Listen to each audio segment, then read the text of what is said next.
Asabotsy fa folo ny volana septambra 2024 araba toboky lafinaritra toboky vavy ny toetry ny androntsika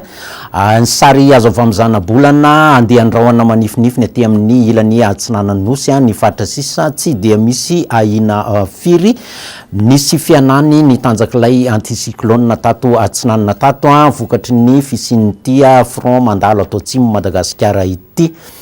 ny andrafitra ny toetry ny androntsika amin'ny akapobeany zany dia somary malefaka ny alzay fa hiatanjaka izany amin'ny faraparan'ny herinandro ity sy ny fiandohan'ny herinandro ho avy. Raha ny toetry ny androntsika ho amin'ny rahampitsoara dia manorana kely malefaka kely aty amin'ny faritra ny analanjorofo aty zany hoe maro antsehatra Soanerano Vongo Sainte Marie iny fotsiny no mahazo de ny faritry ny atitany hitantsika misy ny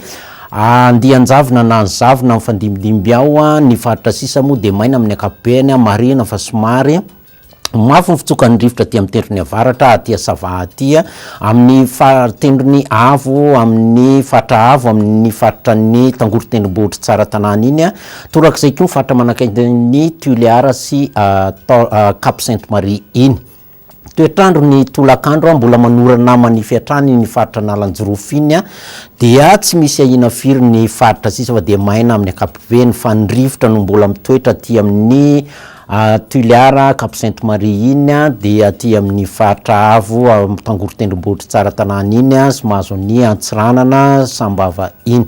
Raha ny marim-panantsika dia somary hita fa nidina kely zany fito any Antsirabe any manodidina ny enana dimy ny any amin'ny faritra ny Ambatolampy hatramin'ny Fotsiny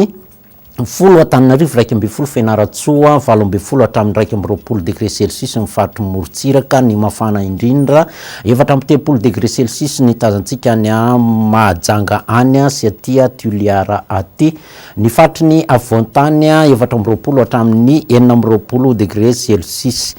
Raha ny toetrandro ivelan'ny Madagasikara kosa no atolotra anao dia manorana arahana kotroka ny any Bangkok any manona tandrivinao ny Johannesburg maina ny andro ny amin'ny Milan Nairobi ary Paris any nosy manodidina antsika ihany koa dia misy ny orana manify any ny Port Louis sy Saint-Denis dia mandraona ny Comore maina ny andro ny any Seychelles. De izay no mamarina fotoana antsika misaotra nareo naharitra ny any veloma tompoko. Hello.